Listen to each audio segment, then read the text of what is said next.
From Square 2, this is What's Wrong with Revenue. I'm Mike Lieberman, CEO at Square 2, and along with my longtime friend Eric Kalis and co-founder at Square 2 and six-time entrepreneur, Eric and I will answer the questions CEOs have every single day. What's wrong with revenue? You can be part of the livecast show where we'll answer your questions every Wednesday at 4 p.m. Eastern, or catch the show on demand on YouTube and on all your favorite podcast networks.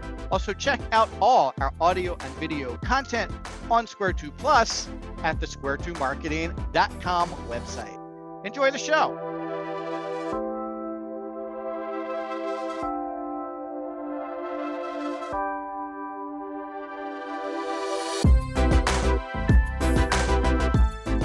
Hey everybody, welcome to What's Wrong with Revenue. I'm Mike Lieberman. This is Eric Kalis. Eric, say hi.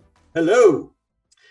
Super excited to be with you guys today, where we're going to talk about how your company has to take a position and how your brand has to really lean into thought leadership. So it's a pretty big topic. It's one that is near and dear to me because it's a big driver of results, and I'll get into that in a little bit. Just to remind everybody, check out the show on YouTube. You can subscribe to the show. You can like it. You can comment. Square2marketing.com channel on YouTube. Check out the show on Square 2 Plus now, our streaming service, www.square2marketing.com/square to the number 2 plus. All the shows are there. You can subscribe to Square 2 Plus and get notified every time we have new content on Square 2 Plus. And if you go to the What's Wrong with Revenue page on the Square 2 site at the bottom in the footer, you can submit questions. We handle questions on the show. We have a decent amount of questions today. Super excited to get started. And here we go. So we see this time and time again with different brands. They have an incredible interest to drive results. But when it comes to positioning and the story they're telling, they just don't have any appetite for taking a step out there and being contrarian. And, you know, if content is king and you have to create published content to drive leads, if you don't have anything interesting to say, you might as well say nothing, right? So the old adage, if you don't have anything nice to say, don't say anything at all. It really rings true in this case. We see it time and time again. A vanilla story is going to produce vanilla results. If you want to drive incredible results for your company, you need to step out there. You need to be a little contrarian. You need to have a position, and you need to weave it into your brand. So what Eric and I are going to talk to you today is, how do you take a position? How do you ride it until you die and leverage it in your content marketing? How do you find that place in the market? How do you convert that position into emotional, compelling, and disruptive stories? And why does this help your marketing? How does this drive sales results? And then what tactics can you use to activate that thought leadership so it generates results? So Eric, this is a huge topic. It's one that I know we talk to clients about almost daily, and you talk to prospects about them a few times a day. Get us started with your position on how do we get out there? How do we get over the hump that we're feeling a little nervous to say something that no one else is saying? And how do we really breathe that into our story so that the company can thrive? Okay, so what's marketing? Marketing is telling a story for the most part to the right people to engage them in some activity you want them to do. We agree that that's as simple as it comes, right? But the key thing there is storytelling. How many times have you been to a party and there was someone at the party you started speaking with and they were boring? And you were like, oh, please get me out of here. Where's the bar? I wish my wife would come over and distract me. It's just a boring story. But then after you've shaken off that person, you meet another person and they have interesting stories. They're exuberant. They are telling you some interesting data that gets you thinking. And you just don't want to leave that person at the party. You're engaged. It's the same thing with marketing. You're right. A lot of people are fearful about having some kind of story that is different than the competition. And I don't understand why. Because back to the party analogy, I want to be the person at the party that's the most interesting, that people want to speak with, that people want to go bowling with me on Wednesday night after the party because it's an interesting experience. Now, I don't know psychologically what the reason is for that, but 95% of people that we speak with are downright petrified to take a stance on something. Now, that stance doesn't have to be something as big as, world topics. It could just be something within your industry. We have been on a tear at Square Two Marketing with a movement or revolution, hashtag kill the retainer. Because we feel that the retainer model that 99% of agencies use isn't in the best interest of the clients. It doesn't get results fast enough. It works off a marketing plan that's 12 months old, that's obsolete after the first month. We just don't believe in it. So we wholeheartedly would be more than happy to debate, to promote this contrarian stance. And because of that, we get more than our fair share of opportunities because people want to hear why. Let's talk to these folks. There must be something there if they're so passionate about it. And I think that that's the behavior you want in your sales and marketing team to say, how can we stand above? How can we stand apart? How can we move some people emotionally to understand why we're taking this stance and why we have a bigger story? Now, to conclude, Mike, because this is supposed to be a conversation and not a presentation, I want to go back to that story of Arbill, which is a very unsexy client we had that sells safety products. But instead of saying, take 10% off your hard hats today only, like all the other guys, they took a stand. We're going to help your people get home safely each night. That's our mission. And honestly, Mike, I don't know, what the current numbers are, but when they graduated from our program, they were 3 times the revenue they were when we first met them. Because people were like emotionally connected to that story. Of course, I want you to help my people get home safely. I don't care if the hard hats are an extra 50 cents each way. And that's where even a pedestrian business like Arbill can really take a stand and breathe that message into their marketing. Yeah, that's such good advice. So, I mean, I can fill in a little bit of the blanks on the human side of things. I'm a bit of a student of the human condition. People don't want to stand out, right? I think I've told the story. Marketing's job is to help a company stand out. It's literally everyone else's just human nature to push back on that, right? If we were going to a party and Eric said to me, I'd really like to make an impression at this party, I would say to him, yo, dude, you should wear a clown outfit, right? Now, he would totally stand out, right? Everyone would be pointing and laughing and wanting to know what's up with the clown outfit. And he would be incredibly uncomfortable in the clown suit for the entire party, right? And that, I think, illustrates how people generally feel when you force them to step out of their comfort zone a little bit. But marketing's job is to get the company to be noticed. And I know you don't want to be noticed for the wrong thing, like wearing a clown suit, but I could easily have said to him, wear a purple blazer, and he would stand out and he would be a lot more comfortable than the clown suit. So there's varying degrees of how you can go about standing out. The story we told a couple of episodes ago around Seth Godin's Purple Cow is another example. Now, the Purple Cow story skips over the human condition because you're talking about an animal that doesn't have feelings. So like the cow is not nervous to be purple when all the other cows are brown, but it's the same thing. You got to get you and your team beyond the fact that you're going to feel uncomfortable because the company is saying something that no one else is saying. Now, Eric's comment about our kill the retainer position is just one of a long string of positions that we've tried to take. When we first started taking the company, when we first started the company, our position was kind of like advertising sucks. Like we were very inbound and down on outbound at a point where inbound is not even a thing yet. Like honestly, we were telling people to stop doing advertising and consider earning attention. We then learned it was called inbound. Even in the beginning of inbound, that was that was like our next move to that. Hardly anybody knew what it was. And to say like, don't do advertising and earn attention, that was a big contrarian position too.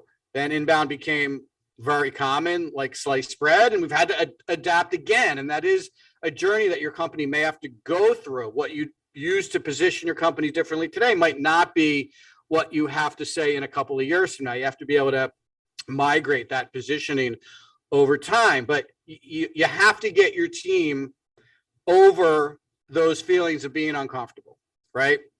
Then what you have to do is start looking at the place in which you can carve out as your own. And, and we have a lot of examples of how we've helped clients try to do this. Maybe Eric, while I'm talking, you could think of a couple others besides Arbill. But, when you look at what your competitors are saying, you'll notice that they are saying very similar things. We actually show prospects their other competitors. We basically say, like, look, your website looks exactly like theirs. So it's a common issue in a lot of industries. But if you understand what problems your prospects have, it is relatively easy to find that space and carve it out and create a contrarian position for your business in your industry that will get you some attention. Well, you asked me for stories, and I have a million of them, Mike. So I'll give you a conversation that even you don't know I had, because I just had it recently with a buddy of mine. I've been in the entrepreneurs organization for about 19 years now, and I have many good friends who are entrepreneurs. And one of them asked for my marketing advice. He's starting a business where it's prepared foods that you would pick up, a prepared food kit that you would pick up at an independent supermarket. So not the national chain, but the local supermarkets that have just a couple of locations.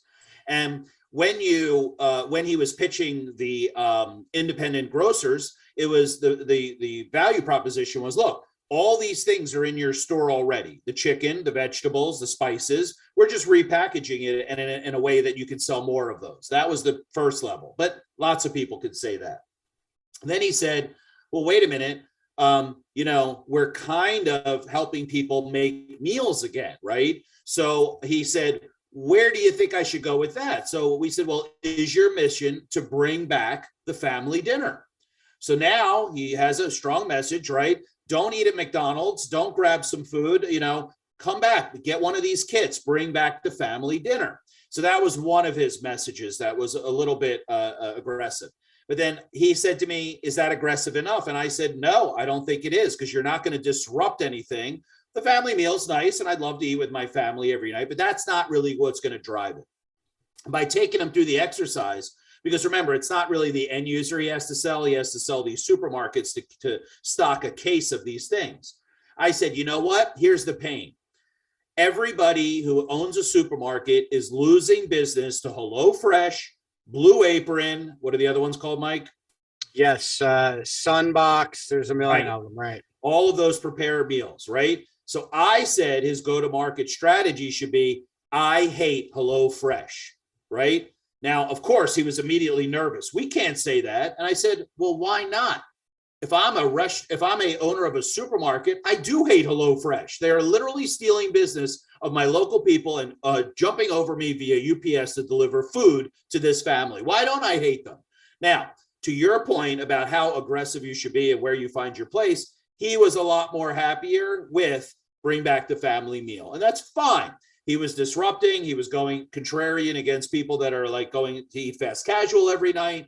But it could have been a lot more aggressive and buzzworthy if he would have had the hashtag. Mike, tell the story about I Hate Steven Singer. Yeah, Steven Singer is a local jeweler in the Philadelphia area. And for years now, his whole entire marketing effort has been geared around the fact that people hate him because he's making their spouses, partners jealous because you went there and got something better than you got at all the other jewelry stores. So it's really quite a sustainable campaign. I imagine it's working for him because he's literally been doing it for, I think, maybe 10 years now. It seemed like forever.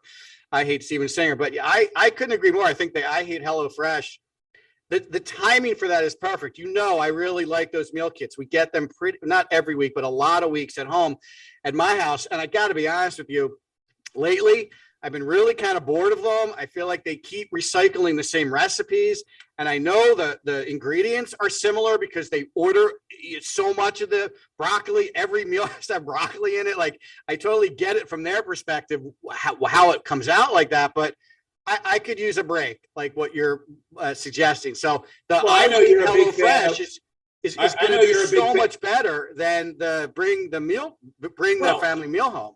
But I know you're a big fan of George's. What is it called? George's Family Market. Yeah. George's Family Market. And if you could go there and pick out something new and literally take it home in 10 minutes, because remember, George's is an independent grocer, right? Right. It would be in the case. All of it is guaranteed fresh because people prepared it to be in the back, just like at the deli counter or the seafood counter. And it's just another option. But you know what would wake you as a perfect target for my friend Neil? It would be like, what's this all about? I hate HelloFresh. What's that all about? Right. And that's where we would obviously make the connection. Yeah. And look, I'm describing as a HelloFresh customer, I'm describing my issues with the service, right? There's room there for him to wedge his business in and drive a significant amount of interest, right? Like you look at these boxed meal services, just to stick with this theme, like you think like, oh, they figured it out. Like but they don't. There's room there for another product if they have the right message. It's a shame he's not, like we said, it would be great if he was a little more comfortable taking an even more aggressive stance to position his business against those services directly. Yeah, but at least he had a movement that he was driving, right? Bring back the family meal. Hey, what's that all about? Well, people just don't eat together, blah, blah, blah. Just saying these are our prepared food kits that you can find in a supermarket is what everybody does, right? Here's the technical aspects. Here's the details of it. Buy it if you want not. But I could get behind bring back the family meal, right? That's something that is of interest to me. If I have little kids, hey, let's prepare dinner on Tuesdays from now on. We'll get them at our local market. I mean, that's something that's at least better than a pedestrian description of the actual company's products and services. It is. But I love the spectrum, right? Because he's going to do better. He's going to do he's going to do better with I hate HelloFresh, but he settled into that middle story because he's more comfortable. It's not going to be as compelling, certainly better than your third choice, which is, fresh ingredients at your local grocer. But it's really a great illustration of how, and maybe we can talk a little bit about edge crafting, because I feel like this is a very relevant exercise in terms of how to find your positioning. The further out you go without going over the edge, he didn't say I hate food, right? Like, who would believe that? He's just or F HelloFresh. Right. Also a good example, right? You got to push your story, right? You got to push your message as far as you possibly can without going over the edge. And this is a really good illustration for our listeners. And you really could do this with almost every business. Once you dig into the issues that your prospects are having, it opens up the opportunity to find that space and create this differentiated story. Now, just to stick with this, because it's such a good example, everybody knows these boxed meal services. How would you suggest he would take that? Let's go and say he's going with the I hate HelloFresh, right? How would that convert into content and thought leadership for the business to drive additional interest and get engagement from a marketing perspective? Well, there's two sides to the coin. You want to work on the supermarket side, a supermarket owner target, or do you want to work on the I prepare food at home target? Well, you technically have to, I would think you would have to work on both, right? Yes, you have to get the grocery stores to buy his stuff in bulk, but you still have to have people come in and know that it's there and want to buy it. But the pains and problems of the two groups are different. I'm losing revenue and margin to HelloFresh is different than my HelloFresh is stale and I'm looking for new and exciting meals that are fresher and I could go pick up and not wait for UPS to deliver. So there's a little bit of nuance there between the two. Let's just use the supermarket owners, right? Because that's a one-to-many approach as opposed to one-to-one for the families. Well, there's a lot of content. Do an infographic showing how the typical supermarket is losing X amount with before and after HelloFresh was introduced. Do a comparison ebook on the length of time from the field to your table using HelloFresh and using Mamos, which is the name of this one, right? You could have interviews of restaurant owners, of supermarket owners that are saying things like, these things are flying off the shelf. People are really excited that they can have a fresh meal that they can grab, and it's not the same off a menu that takes 6 days to ship to you, right? So there's a lot of different opportunities to poke at the emotion of the supermarket owner to get them to say, well, you know what, let me give these guys a try. Now, on the homeowner, you're the perfect example, Mike. You want variety, you want freshness, you want diversity, you want a little bit of, what's the right word, spice, meaning that, I didn't know that they had an Indian option, right? Let me try. And he has just as many options as HelloFresh. It's just made in the back of the supermarket using the ingredients from the supermarket as opposed to the HelloFresh model, right? So there's so many different things that he could plug into. When it's, I hate HelloFresh, the homeowner says, yeah, during the pandemic, I leaned a little too heavy into those box meals. I'm kind of tired of them now. I need something new, but I still like the act of preparing and eating my own meal, right? So that's where the content around that could be so diverse once again, now the edge crafty exercise you mentioned is very specific. Who's the perfect client? What pains and problems do they have? How does your company solve those pains and problems? And where the rubber meets the road is, how can I solve those problems in a remarkable way? And if you could go through those 4 steps, you can develop a very, very straightforward message that would always tie back to the pains and problems of the prospect. Yeah, that's correct. And then you would have to then challenge you and your organization to come up with a story that encapsulates all of that and is so interesting that it would get someone's attention without being, to your point, abrasive or insulting or something that takes it a little too far, right? That exercise does take some time and some practice. In a lot of companies' cases, it might be good to have someone that has done that before help you walk you through that exercise and bring some kind of workshop programmatics to that, so that you're not kind of like sitting in a conference room with your leadership team, like just flailing, trying to come up with something that's a little, edgy. But yeah, that is the process for sure. Without considering the target market is not appropriate, right? Correct. It has to tie back to the pains and problems. I remember we had that client who did all those business machine repairs, right? And we asked them, what's the number one pain of your prospects? They're like, well, when their massive laser printer goes down, it's how fast can I get someone to fix it? So we started to talk about speed. And they had, if memory serves me, 16 crews out on the street, each with their own van that has the parts for all these machines. So we said, look, you got 16 vans, go lease a 17th van. And let's call that the rapid response vehicle. And let's put a headline on the website, fix your business machine in 59 minutes or less. Now, there were some caveats. They had to be a half an hour away or 30 miles away, and right, it had to be in business hours. And that rush service came with a premium. But we were now able to blow the competition away by saying, fix your business machine in 59 minutes or less. The content was, we have the response, rapid response vehicle, idling in the driveway, video, cut to the shot of the smoke coming out of the exhaust pipe. The guys get the call, they jump in, screech, they're on their way, and they fix the machine. Now, that really made our client uncomfortable. But to their credit, they gave it a try. And what was happening was everybody was responding to the 59 minutes. When they heard it was a $300 upcharge, they were like, okay, fine, but can your regular guy get out here in the morning? And they were writing service tickets like crazy.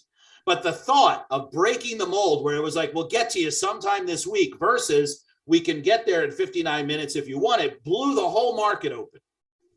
Yeah, this actually happened to us. Do you remember the plumbing and heating company we were working with? This was many years ago. And they explained to us how there's a 4-hour window for appointments. And we said to them, like, why is there a 4-hour window? Why can't you just come when you say you're going to come and manage it on your end? Oh, that would be impossible. We could never do that.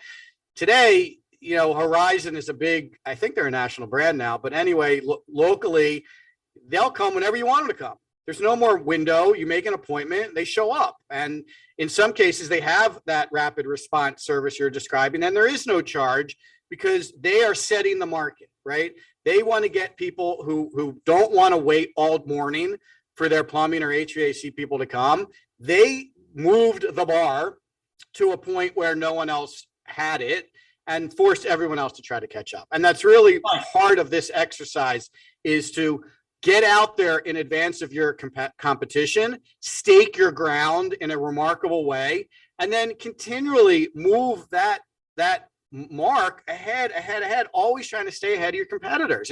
It's the secret to generating leads and hockey stick growth. And I'm writing an article about this now.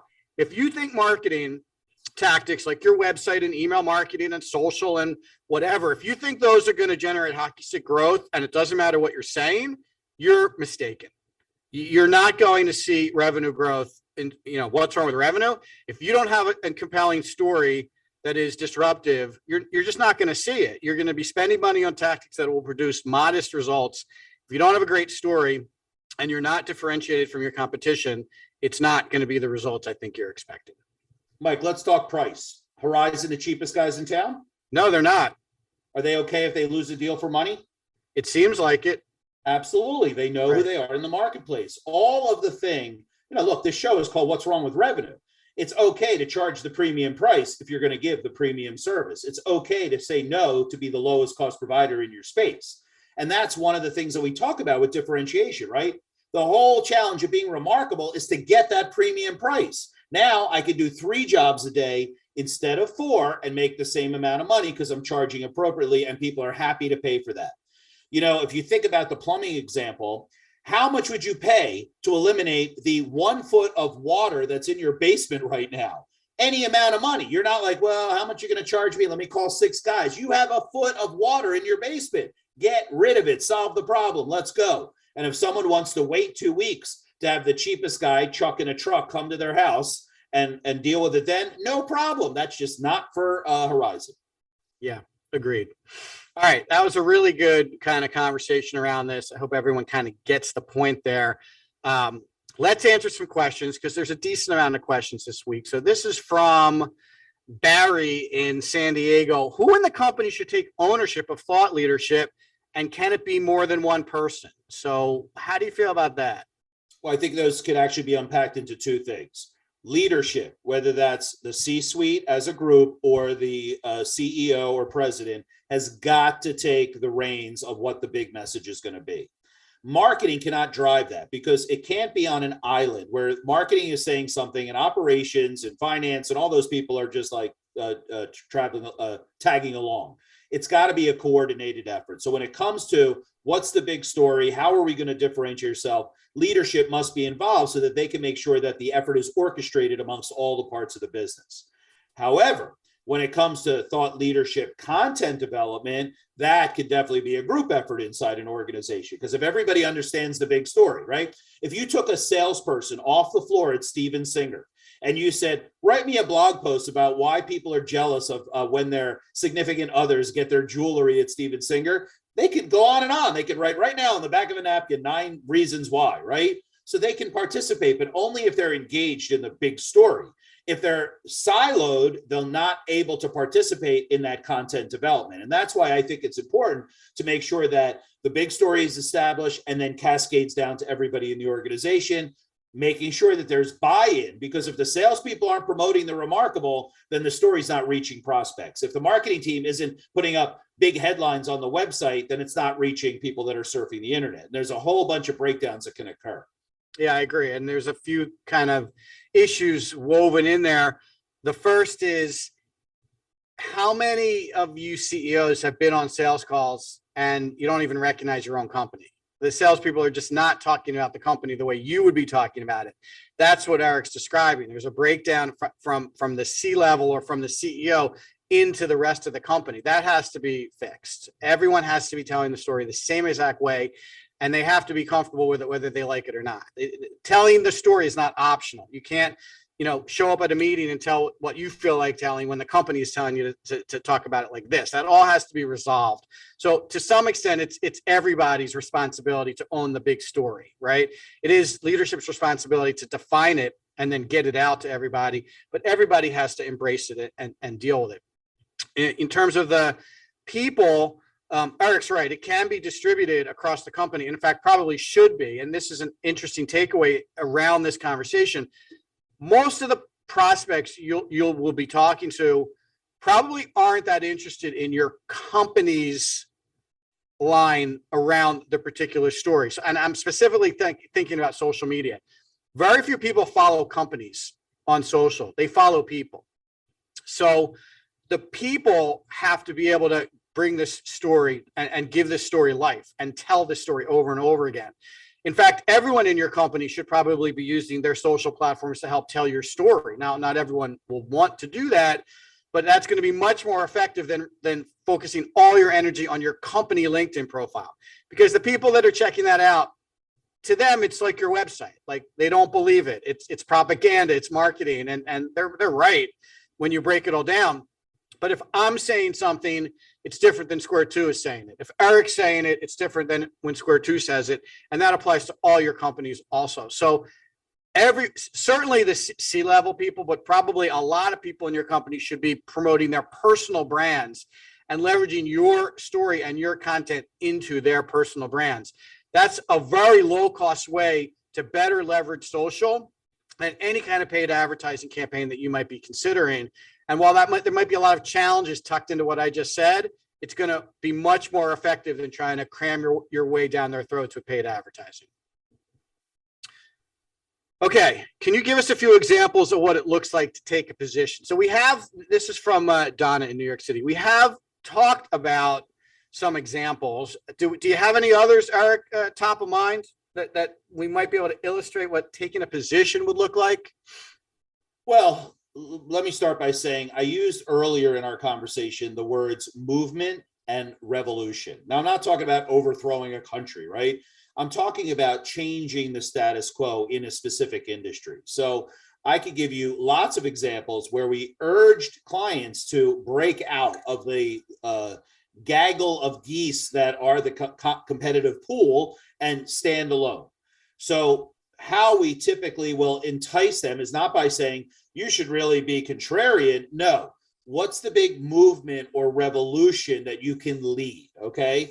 So when it came to our bill again, it was getting everybody home safely. We're leading a revolution to enhance safety at manufacturing facilities to get people home safely.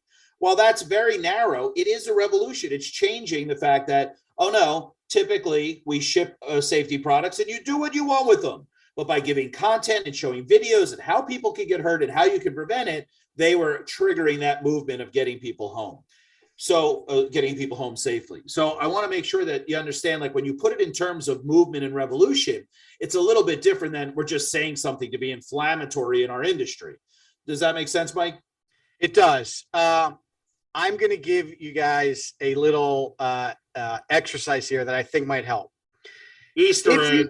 If you think about, if you were going to author a book about your business or about your industry, one of the things you would do is try to come up with a really engaging title, right? Eric and I wrote a couple of books, and when we were working on our titles, we used to say, and I think maybe someone taught us this, I don't feel like this was us, but if your book was in one of the airport bookstores and you were going by on your way to get a flight, would the title grab your attention, right? Someone told us that. We didn't make that up, did we? It was true. Not his name's not Joe. True. But I know who you mean, right? Right. Cap guy. Yeah. Right. Right. So think about if you're going to author a book, right? So Eric and I wrote a couple books. The best title by far for me was Fire Your Sales Team Today, right? This was a book about why the traditional salesperson is no longer relevant when people don't want to be sold to, right? So we were not suggesting you fire your salespeople, but we were suggesting you fire them from their old jobs and then hire them back in their new sales guide jobs, right? What a great title, right? It's disruptive. I actually had a CEO of a pretty big company tell me he couldn't write the foreword because he thought his salespeople were going to get upset, right? That's what we were looking for. We wanted to disrupt people. We wanted to get them to think differently about their sales team. So while that never really turned into a headline for our website, it's a really great exercise to consider when you're trying to figure out what your positioning would be. If you had to write a book about your company's story, what would the title be, right? Our last book, Smash the Funnel, maybe not as dramatic as Fire Your Sales Team Today, but still, disruptive. The funnel, everyone knows about the funnel. Everyone leans on the funnel. Everyone thinks the funnel is end all and be all. And we're here to tell you it's a really old model that doesn't work anymore. In fact, you might not know this, but it's so old. It was created in like 1890 something. It's literally that old. And people still think it's the shit today, right?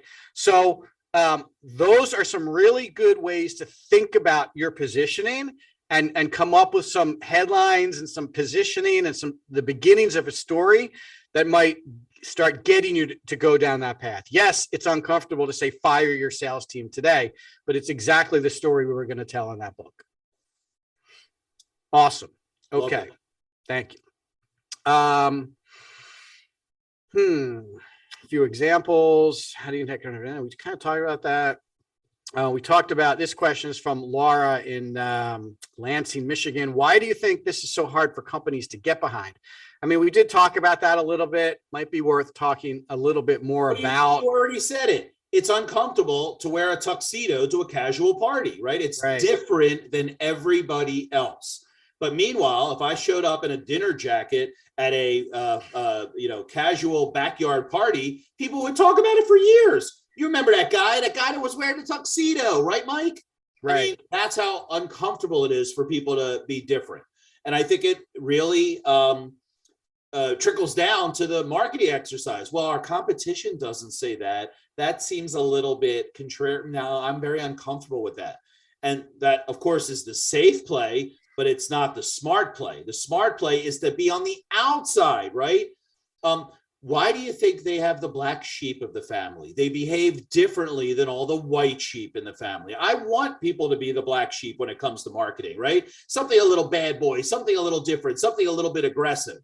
And I don't think people feel comfortable being that. Now, you can apply data to that, right? So let's say that we have a crazy aggressive headline and you put it up on the website and you compare it to your boring pedestrian website that it was there previously, right? Look at the data. When people are sharing, when people are spending more time, when the bounce rate goes way down because people are curious, like what's going on with this company, the data should uphold it. Now, I'm not saying that everybody's going to agree with the data either because it's still uncomfortable, right? If I told you that 89% of women would be more attracted to me at the party if I was wearing a tuxedo, all right, it's good data, but I still might be uncomfortable to wear a tuxedo to a backyard barbecue, right?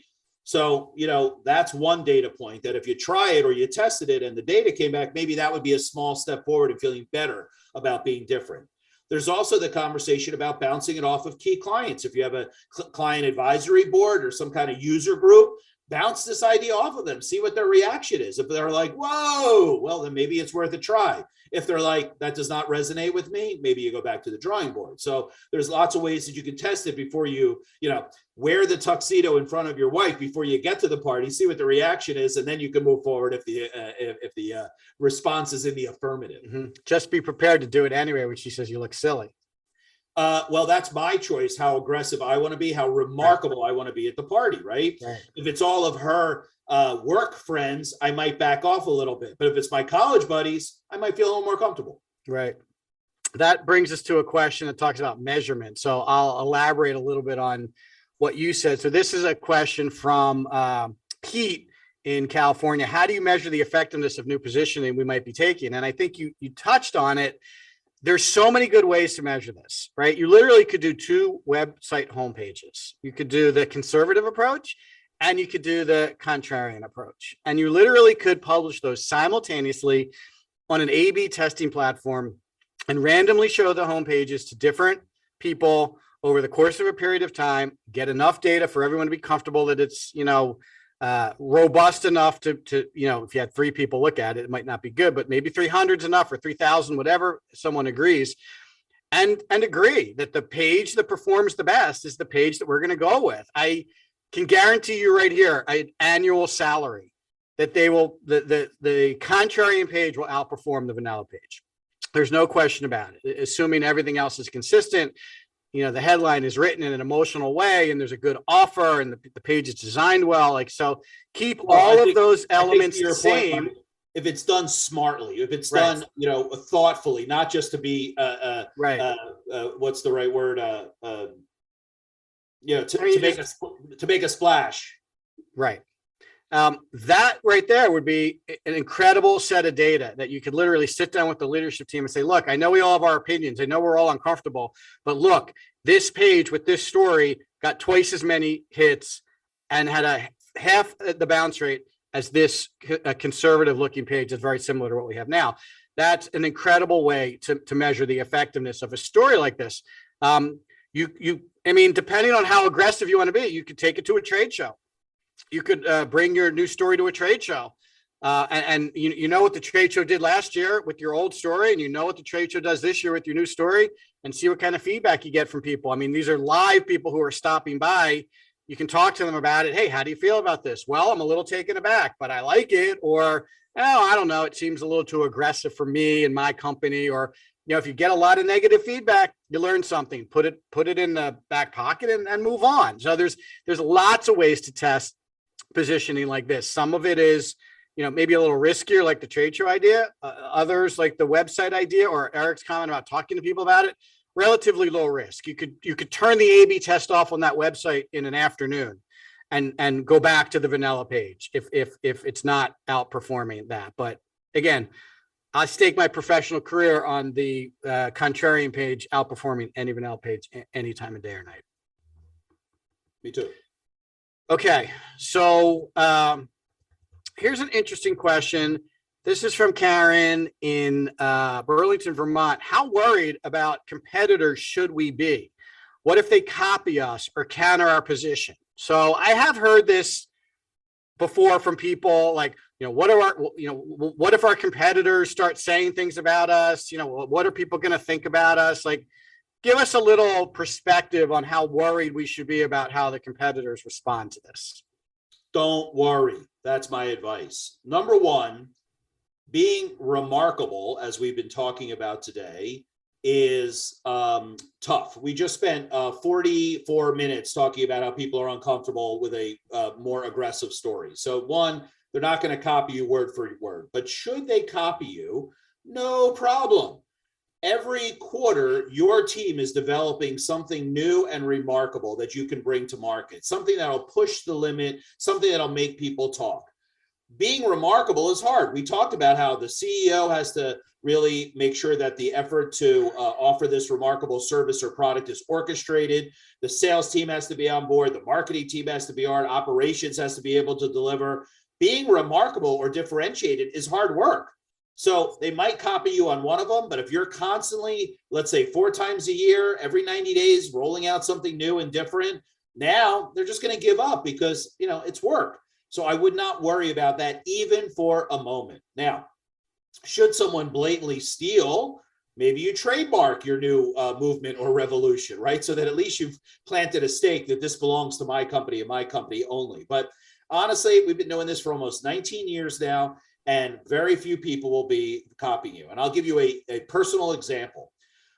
As we've talked about on the show at Square 2, this is not meant to be promotional.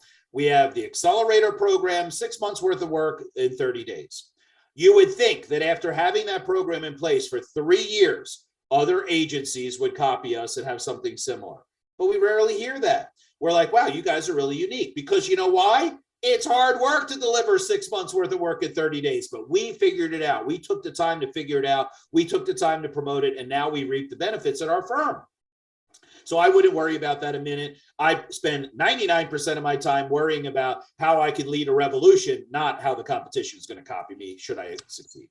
Yeah, I'd agree. I mean, we work with a lot of software companies. We have this conversation with them pretty frequently. There's this idea called sustainable competitive advantage. So a lot of software companies like to lean into their features. Oh, we have a brand new feature. Like we're going to really leverage this in our marketing campaign. Okay, that's fine. But it's really just a matter of, in some cases, weeks before the competitor comes out with a similar feature and you have to start all over again.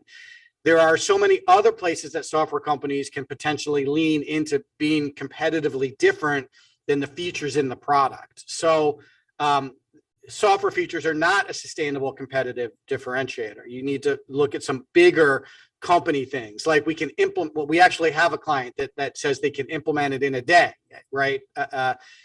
Implementation in a day for enterprise level software is remarkable, right? You don't typically get that, right? Even a SaaS-based product, it could take a month to get it fully implemented and configured properly. If they can do it in a day, wow, good for them.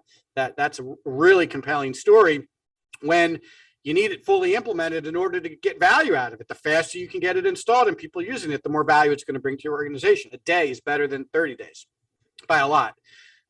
So that's a much better example of a competitive sustainable advantage, because again, the other companies, they would have to blow up their implementation process completely to go from a month to a day if that's something that they're interested in doing. Similar to us, they may never be able to do that or find out that it's even important enough to spend time doing it, or want to put forth the effort. Right. So there's a lot in that. I agree. Like you can't worry about the competitors. I had a client the other day. Well, what if our competitors get our content? I said to them, just agree right now that they're going to get it, right? Like anything you put on the internet, your story, anything you publish publicly, they're getting, right? So you can't manage your marketing around thinking they might get it. You can't not do something because they might get it. You have to just accept the fact that they have it. right? Just like you have all their stuff. Like you just can't let that be an impediment to doing anything from a marketing perspective. Just keep going forward. Don't worry about what they're doing. You'll be much better than trying to figure everything out that they might be up to. So you can't worry about whether they copy you. You can't worry about whether they counter your positioning. Just focus on what you do. Keep making it better, like Eric said. Keep taking a stronger position, and keep trying to keep that competitive, sustainable advantage ahead of all your competition. Okay. I got one more question here, and then we'll wrap up for the day. Eric, how long do you run with a position before you consider having it to be ready? Let me just read the question verbatim here. How long do you run with a position before you consider having to or being ready to change that position? So it's a legitimate question. Like, how frequently should we be prepared to have to make an adjustment to this difficult story we've been talking about for, an hour here? Yeah. So I think it's a lot about environment. Okay. The environment shifts. There's no doubt about it. And you got to shift with it, right?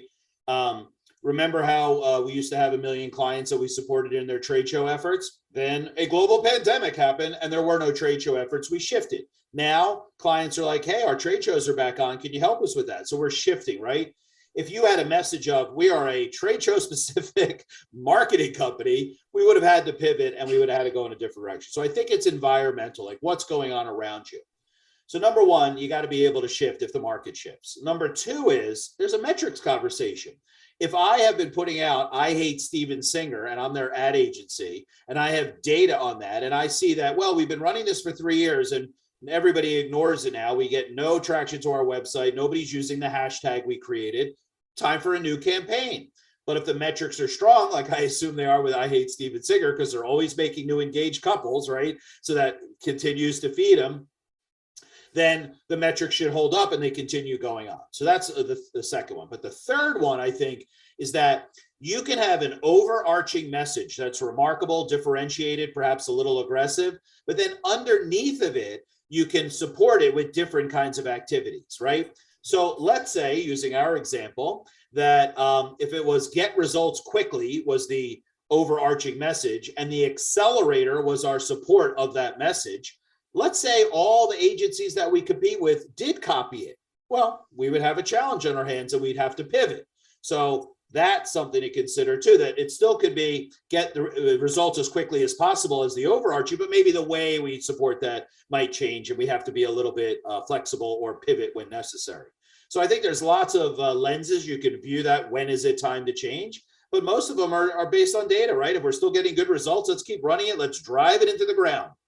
If we're not, maybe it's time for something new. Always remember my dad, he loves to buy a brand new car and he likes to drive it until the wheels fall off. Okay, great. That's his point.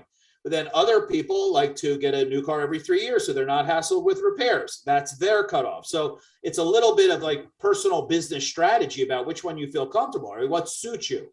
If you're still barking on upgrade your dial-up to internet, right? Whatever you call regular internet, right?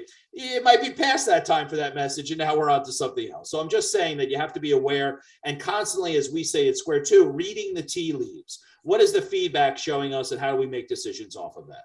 Yeah, I think this is really a non-issue. I think it'll become very obvious to you when you've run out of runway, so to speak, right?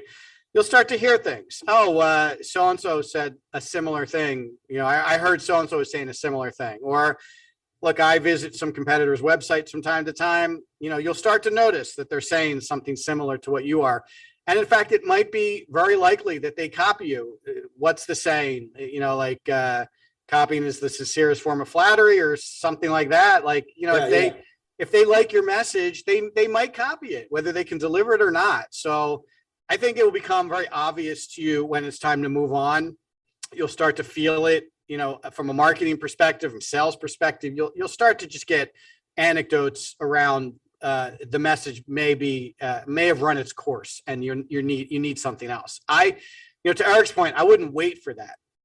I think it's good practice to always be thinking about what your next story might be. How do you disrupt the market next? It doesn't mean you have to use it. So in our case, if our dedicated team engagement that delivers super fast work continues to be differentiating, well, that's great. We don't have to worry about what we got in our back pocket, but it's good to have something in our back pocket in case next month 3 agencies start saying the same thing, right? So you don't want to get caught without something else that you can go to. But I think this will present itself to you. You'll know very clearly when it's time to move on. Yeah. And also leadership should have a direct relationship with the sales team. What are you hearing from prospects? Are they still resonating? Like that could be a weekly meeting where you're like, are we red, green, or yellow on our message? And once it turns to yellow, start thinking of something new. Yeah, very good point. Awesome. Thank you. Like I can't emphasize enough. I mean, we tried to give you a lot of practical examples, but I just can't emphasize how important this is and how under attended to it is with so many businesses, right? You just can't say the same thing as your competitors and think your marketing is going to pull you through. You really need an emotional, compelling, interesting, remarkable story that helps position your business. So hopefully you have some good examples today in which you can go and work on and breathe some new life into your marketing. Awesome. So can I drop an Easter egg? You certainly can. Eric, Easter eggs. We have to alert the audience to Easter eggs in the beginning. Oh, right. You can still go ahead. All right. Here's a free prize inside if you've listened this far, 54 minutes in. Hit up Eric at square2marketing.com. I'll give you 30 minutes. I'll take your ugly duckling and I'll turn it into a swan, in theory, of course, in 30 minutes. And we'll help you kind of start that conversation about being remarkable. Awesome. That's very generous of you. Okay. So thanks everybody for listening. Next week, we're going to talk about how your tech stack might be a mess. So we've seen this so frequently over the past couple of years as companies are leaning into their technology. A lot of them are screwing it up. They bought these products a year or two ago. They kind of stumbled their way through it, and now they're realizing it's a mess and they don't know how to clean it up. So a messy tech stack might also be contributing to what's wrong with revenue. We're going to talk about that next week. So thanks everybody for joining. Again, check out the show on YouTube. All of our What's Wrong with Revenue shows are posted at the Square 2 Marketing channel on YouTube. Like them, comment on them, subscribe to it, please, on YouTube. Check out our shows on our website at Square 2 Plus, the new page on our website where we host all our audio and video content. You can get podcasts and shows like this there. We put something up every single week, and you can subscribe to that service and get alerted when we post new content there. If you want to subscribe to this show specifically and you want to give us some questions for upcoming episodes, you can go to the What's Wrong with Revenue link at the bottom of our website, square2marketing.com, and subscribe and submit your questions there. We answer all the questions that are submitted like we did today. Thanks to everybody for listening. I really appreciate your time. Have a good rest of your day, and we'll see you next Wednesday for What's Wrong with Revenue. Thanks a lot. Bye-bye.